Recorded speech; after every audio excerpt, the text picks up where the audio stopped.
introduce our guest today. Urtha Lenharr is an explorer, an adventurer, a musher extraordinaire. He is retired from my field of teaching in the public school system, and he's an Iditarod veteran, and with a whole host of other things that we're going to get into.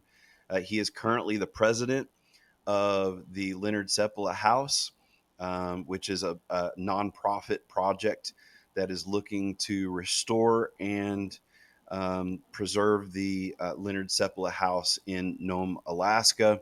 And we're going to wrap up our conversation by talking about that. But first, I just want to get into your life. You have lived quite an exciting life, Urtha.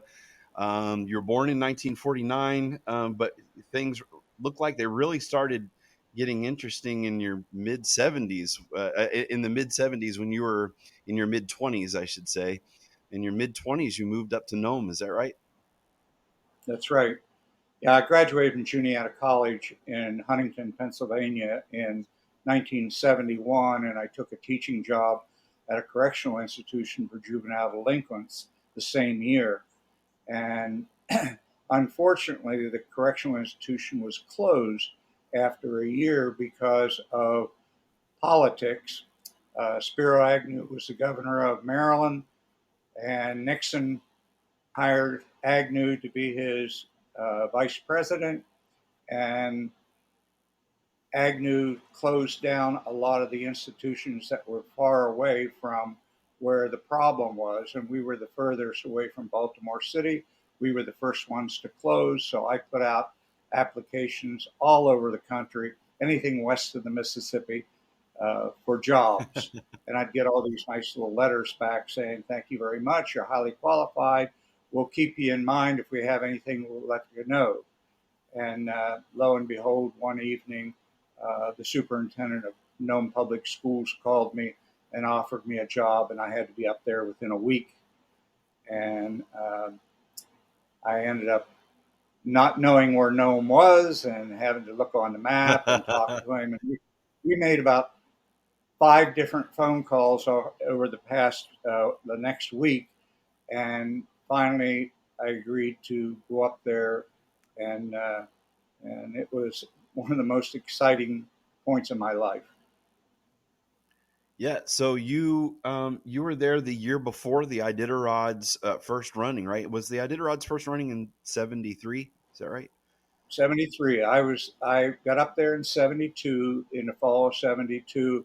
So I was up there when they were talking about the race, getting ready for it, and I was curious about it, not being a musher, just being a low life school teacher, and decided I that know that feeling. I would I would help out in any way that I could. And sure enough, the first race was run in 73.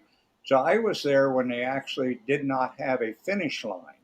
They weren't even sure where the finish line was going to be. And someone ran into the local bar, grabbed a pitcher of Kool-Aid, came out and poured That's Kool-Aid across the front street and in the snow. And that was the finish line for the 1973 race. I was there for it. It was amazing the amount of people that came down out of the town to see these mushers come across that red Kool-Aid. And we're going to get into your mushing career, but you've volunteered for the Iditarod quite a bit too. So you've been there at that finish line as a finish line checker for a number of years, right? Yeah, I from that point on, I volunteered to help with Iditarod. Living in Nome, it was mostly the Nome end that I would work at for 47 years. And eventually it blended into the fact that I was helping former Mayor Leah Rasmussen go to Anchorage at the start of the race to uh, take the cachets that the Nome Kennel Club had designed and shrink wrap them and get the mushers to sign them and give them to the mushers on race day that they would carry up the trail. I did that for a lot of years. Wow. So You were there in Nome. I guess you went back to the lower 48 for a little while, and then you ended up back in Alaska in Kotzebue. Is that right? Yeah, I left Nome after a number of years because my father got sick in Pennsylvania. And so I actually quit my job teaching and flew back to Pennsylvania and kind of right near where my parents live. Took a administrative job with the school district locally and was in charge of 4 elementary schools. And my father ended up passing away after about 4 years. And I was very distraught over that. And the only way I could deal with it is uh, go on a vacation back to Alaska. And as soon as I hit Alaska, everybody wanted me back up there to teach. And uh, when I got to Nome, there was no teaching jobs. However, right above Nome, 150 mile in the little town of Kotzebue, 33 miles above the Arctic Circle, Kotzebue wanted teachers, and they wanted me. And boy, I that was tempting, but I knew what Kotzebue was like, and I didn't really favor that very much. But a friend of mine in Nome said, "You know what, Urtha? Go up to Nome, buy an airplane, and you can fly, or go up to Kotzebue, buy an airplane, and you can fly back and forth on the weekends." That sounded like a plan, and I had my private pilot's license, so that's what I ended up doing, going up to Nome and buying a Cessna 182, which is a really neat story later on that I'll tell you about. But bought the Cessna 182, and I'd fly down to Nome once in a while and see people, especially for Iditarod. And so my teaching job up there was not your nice sitting in a nice warm classroom where the kids come to you. And they told me up there that you go down to the local hardware store. We have a credit account down there. You buy the best snow machine that you can buy. Out in those mountains across the Kotzebue Sound, there are 10 camp families that are migratory Eskimos. And your job is to find them, find out how many kids there are, Okay. and go out and teach their kids. So for the best part of a month, uh, me and another friend who was had the same job would travel all over the mountains out in there looking for these camp families, and finally we located them and we had a nice friendship with them, and we'd travel out by snowmobile. Uh, Sometimes we go out by bush plane. Other times we use my 28-foot wooden boat. And when the fall time came and springtime, we'd go upriver and cross the Kotzebue Sound and deliver education out of a backpack. So that system For, closed down after a number of years because logistically it wasn't that good of a program, because I only saw the kids every week or every 2 weeks by the time I rotated to all 10 families.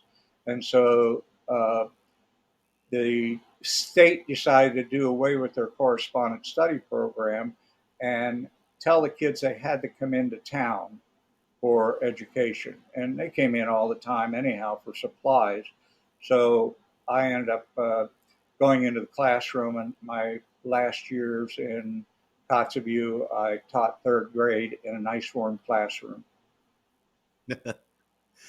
so for our listeners who don't know, here in the lower 48, especially on the East Coast, we're drilled to think that that the term Eskimo is a derogatory term, but I have Alaskan Eskimo friends who all tell me that they prefer Eskimo to Inuit. That Inuit is more of a Canadian term, but in Alaska, the natives, the coastal natives, prefer to be called Eskimo.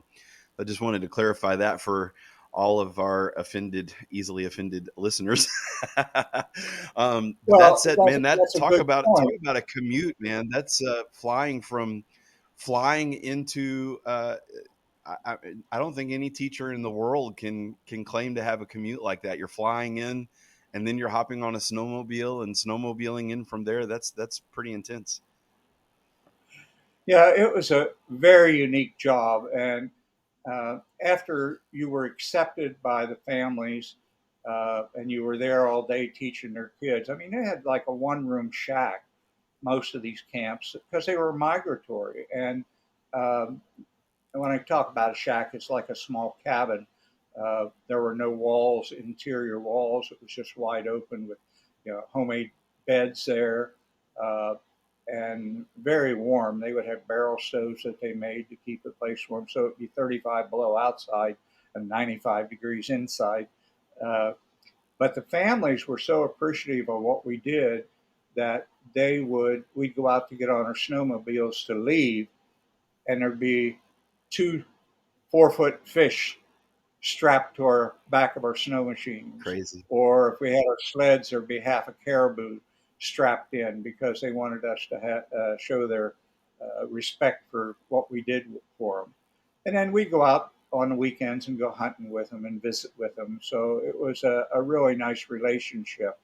You had talked about being politically correct with the natives up there back in the 80s. The 70s and 80s was a transition period for the natives up there. My kids spoke bilingual. My The parents of those kids spoke mostly the native language and a little English. Their parents, which would be the grandparents of the kids, was strictly native language. So I Hmm. was there during that transition period. The state decided that we needed to continue teaching the native language. They developed this nice curriculum, a nice packet of stuff, and we take out there. And of course, we didn't speak the native language, but we would give it to them, and the parents were to work with them. Well, eventually, that was fire starter. They get up in the morning, they would light their stove, they'd tear a page out of it and light it. And then when we go out there and say, "Have you studied the native language book?" Most of the families would say, "Are you kidding me? My kids go into town and they need to get a gear for a snow machine. They want to go in and say, I want a gear for the snow machine. They don't want to go in and get a nyakok." And so we want them to learn to speak English very clearly. We don't want to lose our heritage. We'll do that at home. But your job is to Mm. teach reading and English. Yeah, and that heritage. I'll say a couple things about that. It really is. I live in an area. I'll use my wife as an example. My wife's second language is French. Her parents' first language is French, and her grandparents couldn't speak English. So the same thing in our area. Grandparents couldn't speak English. Parents' second language was English. My generation, their uh, their second language is French, and their kids can't speak French at all. And so Right. it is sad to see that heritage here slipping. And I will say for just because I'm a geek when it comes to history, Hudson Stuck, who was a missionary in Alaska back in the late 1800s and early 1900s, he was one of the first to say he was very forward thinking for his time. When he was the first to climb uh, uh, Mount McKinley at the time, and he was the one who lobbied for it to be changed back to Denali. When he got to the top, he decided to have his native uh, companion be the first one to step foot on the top instead of himself. But he wrote in one of his books, he said, "There's coming a time when all of the world will speak." And I'm just pulling this out of my head. I can't remember the exact verbiage, but where the whole world will speak 5 or 6 languages, and all of clothing and custom will be reduced to denim jeans and button-up shirts. He said, and the world will not be a better place because of it. And I think that was very forward thinking of someone from the late 1800s who was a missionary to be, and he fought really, really hard to help to preserve the native cultures, while trying to bring Christianity to them. So it's an interesting just side note there. I don't know if you have any thoughts on that. Yeah, and if we fast forward the timeline a little bit, we come to uh, the end of the 70s, or I'm sorry, the the beginning of the 70s, and Joe Reddington Sr. down in Connect saw that the native culture was failing to use sled dogs to do the chores that they did almost their entire time of their culture. And he thought that was terrible. The snow machine was coming into play. The dogs were just tied out there and not being used for anything except pets. And Joe wanted to instill sled dogs into the native culture again. And so that's why he came up with the idea of starting the Iditarod sled dog race using the old mail route that went from Anchorage to Nome. And he had a lot of support, not only from the white people who were interested in dog mushing, but also from the villages, because that route went through so many different towns and villages that some of them no longer exist anymore. And uh, it brought the sled dog racing and sled dog use into the daily work area of the natives again. And that's what Joe's original intent was to do. And who would have thought that 50 some years later, we would be where we're at with a sled dog race that would go all the way from Anchorage to Nome in 8 days. No, that's an excellent segue. When you started training, you became a musher yourself, and you started training. You had a couple really great mentors. I want to ask you about both of them. You got to train with Joe Reddington and Joe Reddington and Norman Vaughn. So let's, since you just mentioned him, why don't you start with your time with Joe Reddington? Tell us. I mean, there's so much written and said about Joe Reddington, but maybe you have a an anecdotal story or something that's unique to you that you'd like to share. Well, I was a volunteer in Nome because I lived there, and every year I was helping out with the end of the race. And every year I ended up sitting around a coffee table with Joe Reddington and Norman Vaughn, and they kept inkling me on to be a dog musher. And I said, no, I do not want to be a dog musher. I'm a school teacher. I like to sit up here and help you guys when you come into Nome, but it's nice and warm inside. I don't want to go out there and handle dogs and spend 2 weeks on the trail. And this started from almost the beginning of Iditarod when Joe and Norman would tell me that they wanted me to, that I should mush because of my adventurous spirit and so forth. And one year, the executive director, uh, who was Rosemary Phillips at the time, who lived in Nome, we were sitting in a bar in Nome after Iditarod one year, and Rosemary said, Urtha, why don't you do the Iditarod? And I said, boy, you and Joe and Norman have been pestering me to do the Iditarod. No, I'm a school teacher. The only way I'd ever do the Iditarod would be by snow machine. And 2 days later, Rosemary called me and she goes, what are you doing for dinner tonight? And I said, nothing. Why? And she goes, well, come down. My husband and I want to talk to you. So next day I went down to dinner and she said, were you serious about riding snow machine from Anchorage to Nome? That had never been done before. And I said, absolutely. And she goes, well, my husband contacted Chevron, and if we decided to do that, Chevron would provide all the fuel. Oh my goodness, that's a big expense. So I For said, but what sure. are we going to use for snow machines? And she says, well, we can go to the local Arctic cat dealer and see what they say.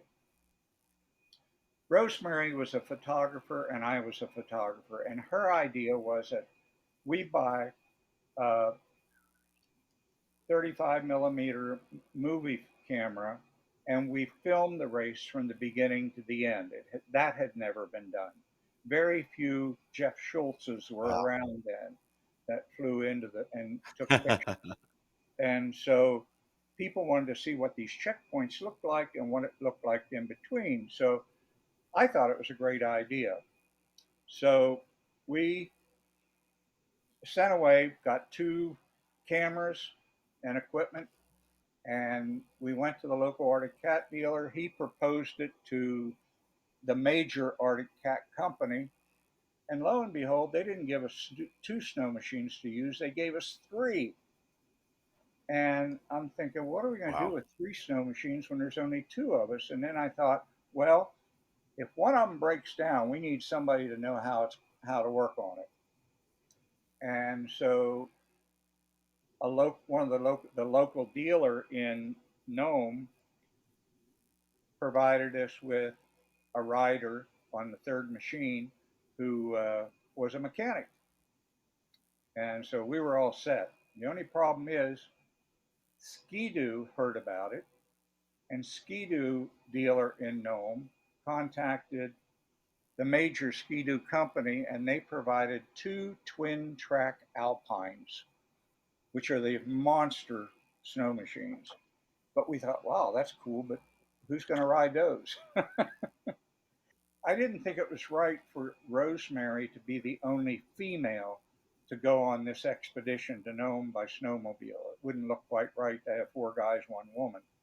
And so she asked around town and found one of the party ladies in town who wanted to go along on the trip. And so we started out at Big Lake that year with the mushers and with the intention of being ahead of them all the time and filming them and going ahead of them again and filming them.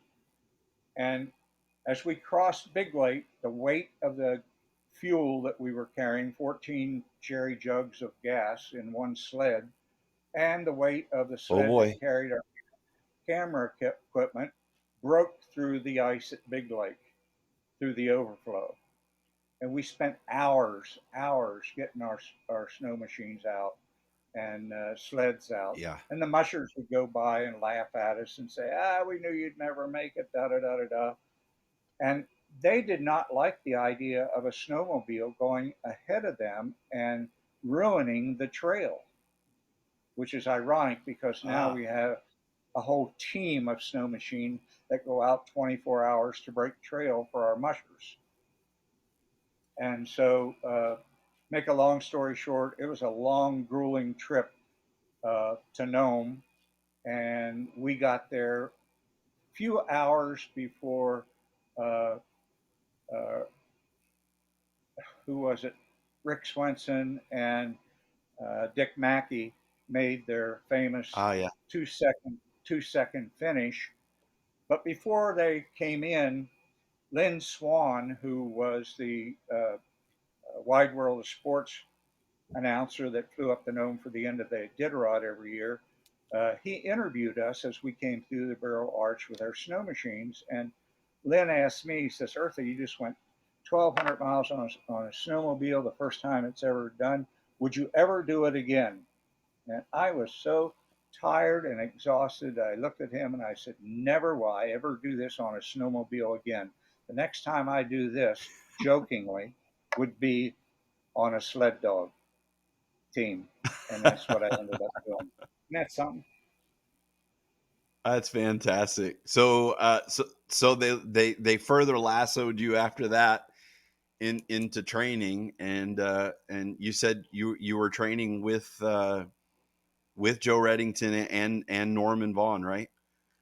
Yeah, it bit me during the 1989 race when Joe and Norman and I were sitting around and talking, and both of them said they would help me train.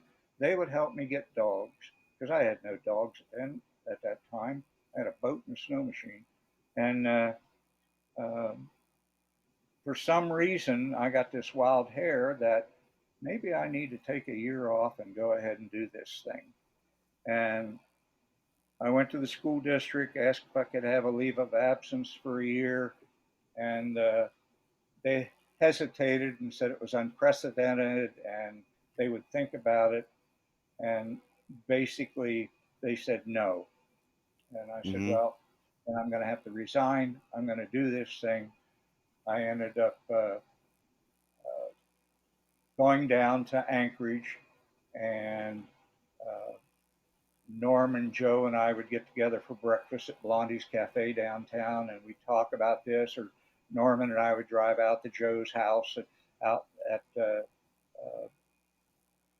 out at Connect, and sit around for a couple of days talking and doing the logistics of all this. You know how that is.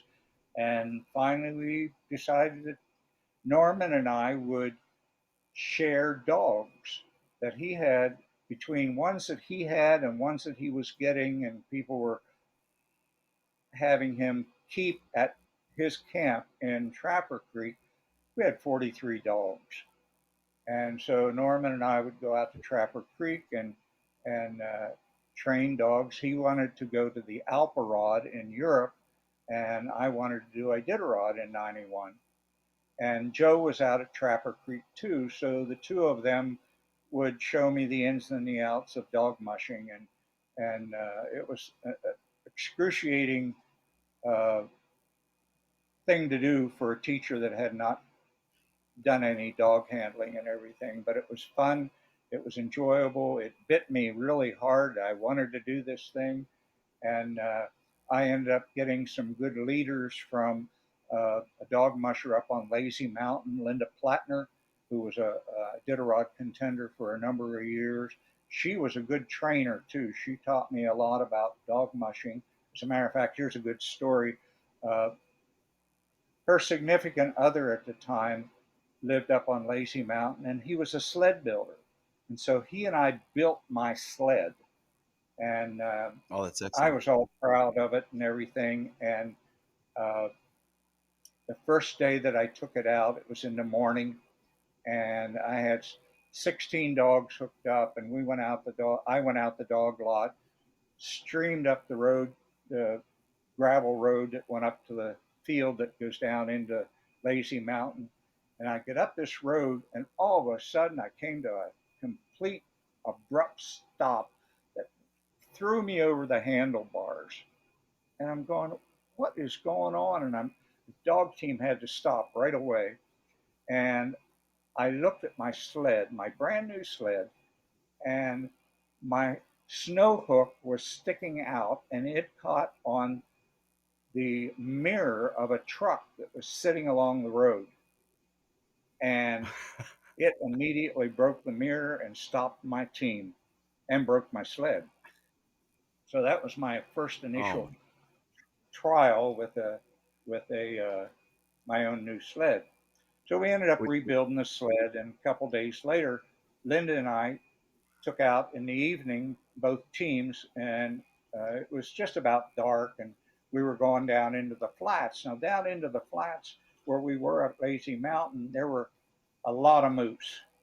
And if you've been around animals when you're on a dog team, you can be going along at a nice, smooth pace, and all of a sudden your team will speed up unbelievably fast. And my team sped up, and I realized what was going on. There was moose down in the flats. So I went down to the 5 mile turnaround and came back up, slowly past the moose and past Linda. She was going, going down to the turnaround, and I made it to the top of the ridge right before I hit the road. And I stopped my team, and it was dark by now, and Linda was not behind me. And I'm going, she should be down in the flats by now after the turnaround. And right. then I saw this little tiny light bouncing up and down, way, way down there. And as I was watching the little tiny lights, my eye was caught to the right in front of in the back of my sled. Here come these 40 beady eyed, red eyed dogs. She had lost her team. Her dogs came Ah, back on the, back on their own, and she was running. That's what the bouncing up and down was. So I'm going, what do I do now? I got my dogs and her team, but I knew her team, so I was able to slow them down, and They pulled up parallel to mine. I was able to put the snow hook on in my sled, put one foot on her sled, and got the brake on and put the snow hook on. So now I'm like riding two horses at one time. I'm riding two dog teams, but Uh-huh. I had them stand still, knowing that they could break at any moment. And I waited for about 15 minutes, and you know how dogs are when you stop them after a while, they barking and jumping, and they want to keep going. Well, I had 40 of these suckers trying to go, and uh, and finally Linda comes up over the hill, and she sees me, and she's probably maybe 20 yards away, and she goes, "Lenharr, what are you doing?" And I said, "I'm taking care of your dog team and my own." And she goes, "I thought you were some kind of rookie musher." She says, "Anybody can hold down two dog teams that are raring to go is all right in my book." And so she got on her team and mushed into the kennel, and then I followed. But that that was my breaking in of training for Iditarod. And then out at Norman's camp at Trapper Creek, there were a number of times that Norman would get off the trail. Norman was in his 80s then, so it would not be Yeah, I was uncommon gonna for say me he to, must have been significantly older than you at this point, yeah, because I was like not even in double my, your age. yes, really. And so I'd find a trail and I'd follow him, and he would lose his balance, and he'd be laying there like a guy on Laughing that fell off the bicycle, the little tricycle.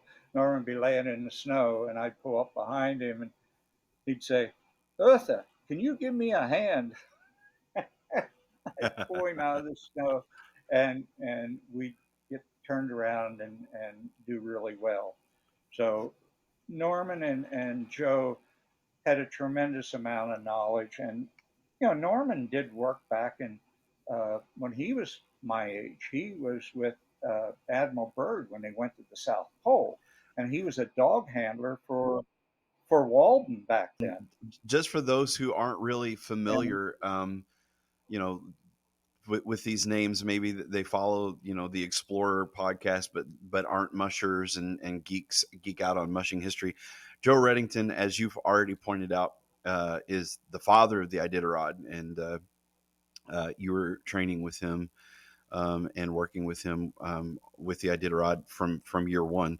But Norman Vaughn, he is really, I mean, we're talking today to Urtha, who spent a lot of time on the trail with one of the original guys from the last great age of exploration. As you were saying, the Beard Expedition in 1928 was, Arthur Walden was the primary musher there, but I think if I remember right, Vaughn dropped out of Harvard or one of those big Ivy League colleges to go on this expedition. And something I didn't know until just recently, there was he actually participated in the mushing exhibition at the Winter Olympics in 1932 in Lake Placid.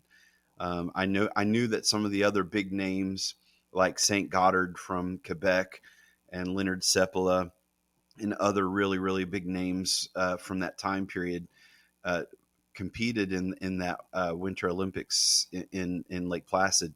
But I didn't know that Beard was there as well. So, man, this guy's got some stories to tell. yeah, it's pretty incredible because Norman, after all that went on, he was in the service. He was in the Air Force, and he was in the uh, search and rescue by dog team in World War II. And one of the things that got him to be a colonel was they had six planes and a B-17 crash on the Greenland ice cap, and they asked Norman and to form his dog team to go in and rescue the men that survived because the planes landed. They were broken off nose wheels and the wheels were broken off, but they actually landed okay on a belly flop. And but the men were all okay. And the Army asked Norman to get 6 dog teams and mush up to Greenland Ice Cap and rescue these men. And they did. And they went there. And by that time, I think a submarine had come and rescued the men, so there was nobody there for them. So when they got back to headquarters, uh, they were doing a debriefing, and the general who was in charge said, "Did you rescue or destroy the most best kept secret of World War II for the Air Force, which was the Nordland bomb site?" And Norman said, "We didn't even think about that at the time." And so Norman said, "What I'll do is I'll take 2 teams and we'll mush back up and destroy it." And that's what happened, only they didn't destroy it. They ripped it out of the plane and brought it back on a sled with them. And it's really unreal that you got to spend this kind of quality time Yeah, with these great and guys. you fast forward 60 years from that day, Norman is in Atlanta, Georgia, at a tiny little airport, and he's meeting up with a guy who might help him fund him with Iditarod. And this guy is talking about rescuing the planes from the Greenland ice cap and fixing them and flying them. And Norman tells him, "Well, I was up there when the planes had crashed." So Norman becomes a member of the squadron that went up to rescue these planes. Over the next 5 years, they finally found the planes 263 feet below the ice. And for the most part, they were collapsed No because kidding. of the weight of the ice and everything. But I have pictures of Norman being hoisted down that shaft, that round 3 foot shaft down, and he's sitting in the seat of the B 17. And they were able to pull out the parts and pieces of the planes. And eventually, the one P-38 that they pulled out, they actually were to restore and assemble and fly. But you talk about an explorer. There's Norman did all this. I think it was in the 90s. Was it at 88 years old? He climbed the mountain in Antarctica that was named after him. Well, after Iditarod, Norman went to Alparod, and he used some of my team over in Europe on the Alparod. And I was worried because 2 weeks after he got back, I had to do Iditarod, so I wanted my dogs to be, in top training. And what happened in Alparod, to show you how smart Norman was, they had had ice storms over there tremendously, and the mountains were just sheer ice. And he was smart enough to say, "I'm not running. I will follow the Ah, race. I will stay over here, but I will not run on the ice." And so he basically had a 2 week vacation over there, uh, which worried me because my dogs weren't getting run. So sure. he makes it back, and I train my dogs and I run Iditarod and I finish Iditarod. And the next week we're sitting downtown Anchorage, right across from where the Balto is down there, the statue now. There used to be a cafe called Blondie's Cafe, and we'd eat there every morning for breakfast. So we were sitting in there one morning, and Norman would say, "Urtha, what are we going to do now that's exciting? I've done Alparod, you've done Iditarod, I've done Iditarod. What else can we do?" And I drank my coffee and sat there for a while, and I said, "Hey, I got an idea. Didn't Admiral Byrd name a mountain after you down there in Antarctica?" He said, "Yes. They named it after all of us that went down there with him." And I said, "Well, why can't we fly down there with a couple teams of dogs, and mush as far as we can and climb that mountain, because from the contours of the land, it looks like you can pretty much get a dog team up to within 1,000 feet of the peak. That's an excellent idea, he says. And the gears started working. And the next morning at breakfast, he he goes, "Well, I've been doing some homework, and I have a friend of mine that's going to visit us for breakfast. Do you mind?" And I said, "No." So in comes this guy that looks a lot like you, only he had a goatee, bald head, and So a very dashing, handsome fellow. oh, absolutely, and introduces himself as Vern Tejas. Well, Vern Tejas had just written a book about his solo climb to Denali in the wintertime. He's a mountain climber, he's an explorer, and he got all sorts of guiding kudos for taking people up on Denali. But he is the only one, and I think still holds the record of soloing Mount McKinley in the wintertime. And he was all in for going down the Mount Vaughn, and he would train Norman how to climb this mountain.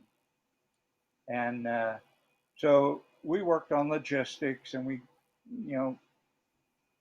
the guy who funded the expedition to Greenland ice cap also came up and helped funded the trip to Mount Vaughn. And there was a lot of work going on. I was going to be communications. I was going to be flown down to, I don't know, Brazil or some foreign country to do communications back and forth to Antarctica.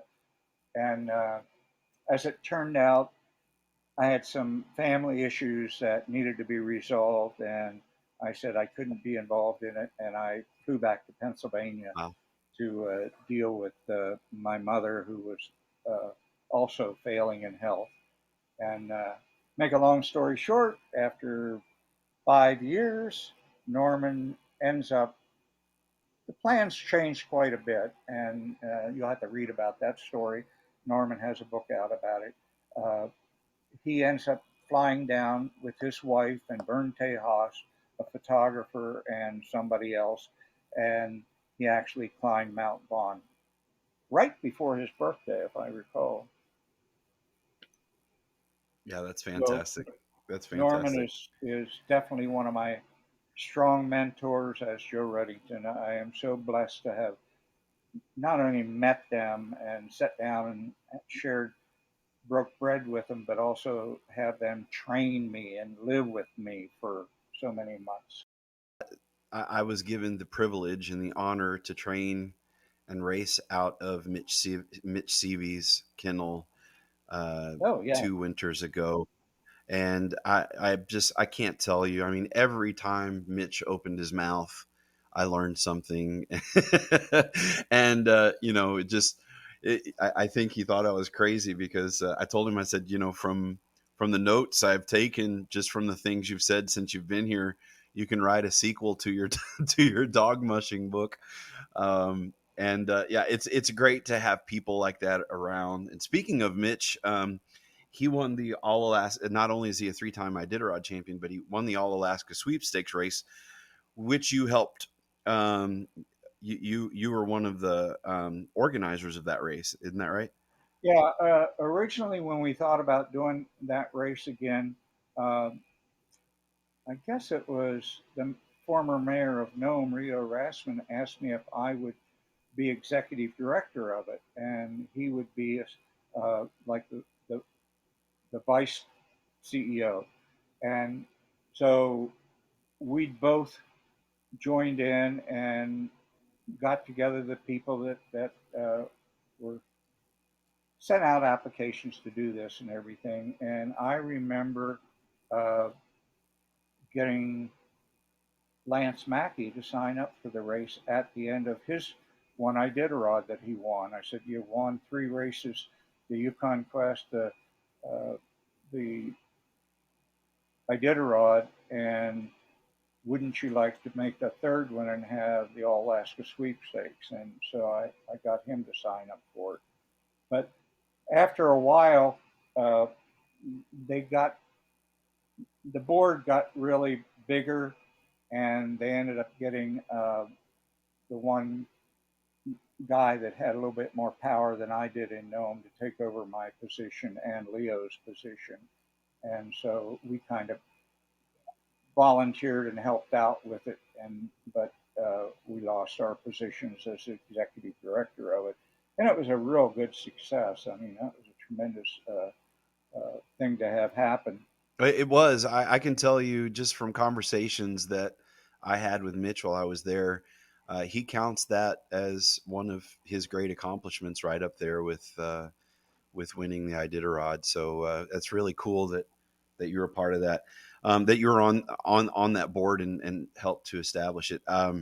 Speaking of being on boards, I want to tell our listeners how I got to know you. As everyone probably knows that is following this, I breed the descendants of Leonhard Seppala sled dogs, and I've been committed to the Seppala Siberian sled dog for about 25 years. Well, for like the last 5 years or so, every time I post anything about Leonhard Seppala, this guy named Urtha would would make a comment and share a link to the Leonhard Seppala house. And so I started doing some digging around, and I found out that Leonhard Seppala's house was gifted to you, and you have been, as the president of the Leonhard Seppala house, uh, and you've got a great team. I've got a chance to talk to all of them. Deb, Glenn, and I'm sorry, I should remember their other names, but you can give a shout out to your team if you want. Um, you've got a great team together, and you're working on restoring uh, Leonhard Seppala's house and then moving it in Nome to the site of the museum, and making it a museum piece there in Nome. So why don't you tell us, about that project, what got you engaged in it, and where it's at? Well, being in Nome, you cannot not be involved with understanding and learning about the history of that town. And I would have, I love breakfast. I would have breakfast with some of the old timers, and one of them was one of the store owners in town who was born and raised in Nome. And we would talk about history, and he would tell me about out where the school is, uh, the high school. Uh, that was a landing field.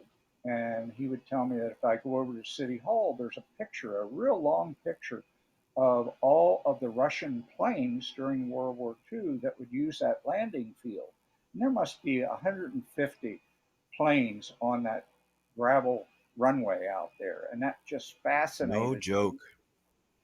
And this guy would constantly update me on history and so forth. And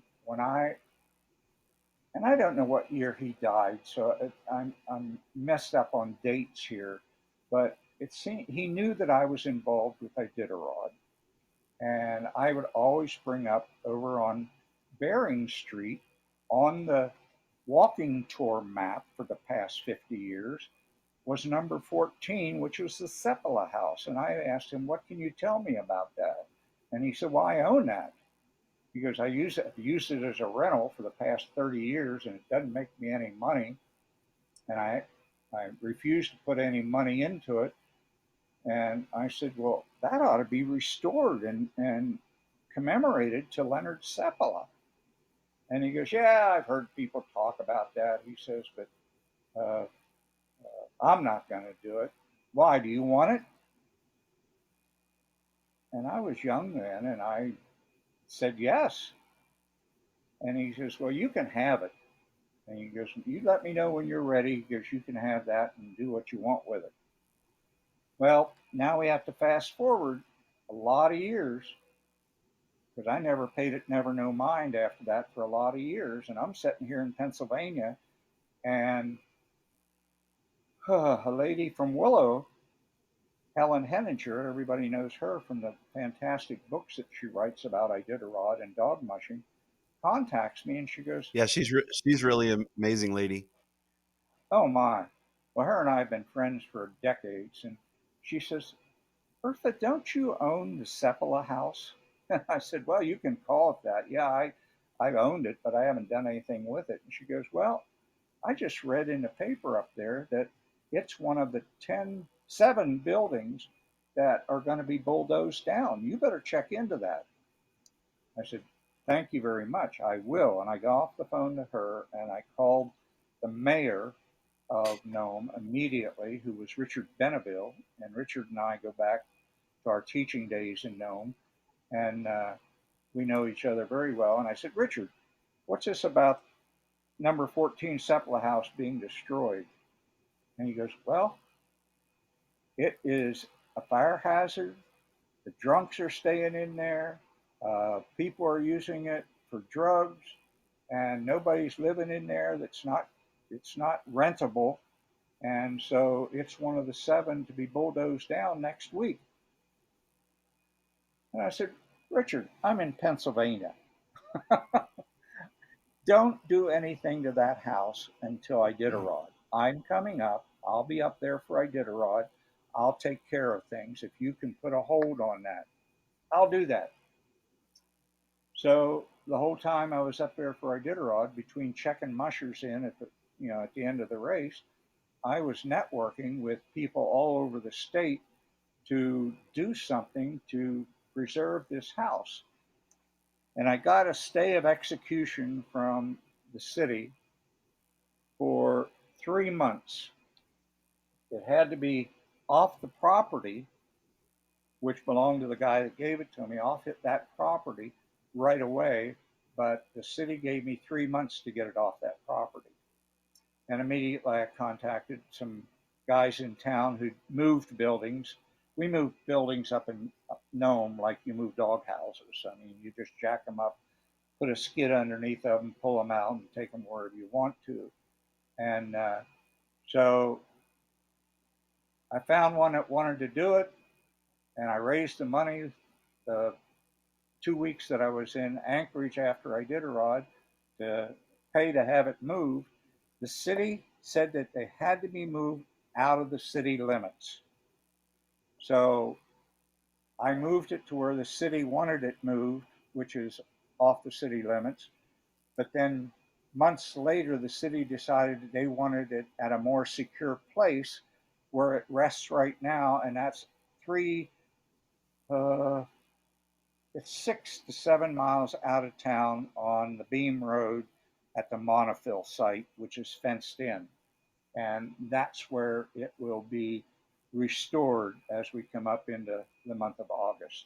So I was able to get uh, the family of the guy who gave it to me to get an attorney to draft up a grant letter to give it to me. And then I forget what year it was, after I set up the 5013C, I gifted it to the Leonhard Seppala House Foundation. And so it now is Foundation's property. From what I gather from the networking that we've done with the city, that is very excited about us restoring it now, is that once the structural part of the building is intact and good, they will move it from the Monofil site close to where their new museum is, and it will be turned over to the city, and the city will take care of it and use it as a memorial to Leonhard Seppala after that. So that's where that stands. Well, Eartha, as you know, I believe in this project. I want to encourage our listeners to donate. You guys have been really busy raising a lot of funds. I have an expedition that we're planning for and doing fundraising for, but I want to really encourage our listeners to consider giving to this project. In fact, I believe in this project so much that I've assembled a team of 7 carpenters and laborers, and we're flying up there in August to get a lot of this manual labor of the restoration done. And this is, something that we believe in, and I want to really encourage our listeners to do all they can to help. Where would they reach out to you, and how would they help? Yeah, we have a website. It's all one word, LeonhardSeppalaHouseProject.com. And you can learn all about the house and everything. And also, there is a big red button that says donate. And I think everybody knows what that's for. Fantastic. And I want to invite everyone. We're gonna put that website URL in our show notes. I'm gonna ask everybody to go click on that, show your support. Every little bit helps, even if it's, five. As someone who's doing fundraising for an expedition right now, I know, um, even a $5 donation is a big morale boost, for the people who have been dedicating themselves to this project for so long. And who knows, maybe we'll have this at a point, I believe we will, where when we do our expedition in 2025, we're hoping to be able to just pull our team of Seppalas right up to the Seppala house in Nome. Wouldn't that be awesome? And it's important right now because as we come up to January, it is the 100th anniversary of the serum run that saved the town of Nome. And Leonhard Seppala was a tremendous uh, turning point in history in making that happen. And so that's why I have felt that this house restoration is so important to keep our history going. Absolutely. Absolutely.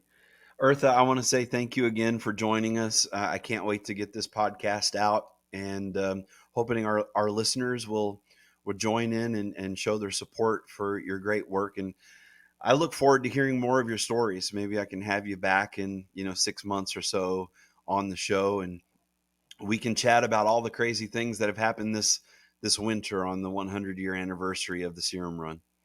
Well, thank you for having me, and I certainly admire your tenacity to uh, keep this history going by having an anniversary run of the serum. And you got my support 100%. And again, your listeners out there definitely help Jonathan get his goal accomplished as well as mine. Well, I appreciate you, sir. God bless you, and thanks for taking the time today.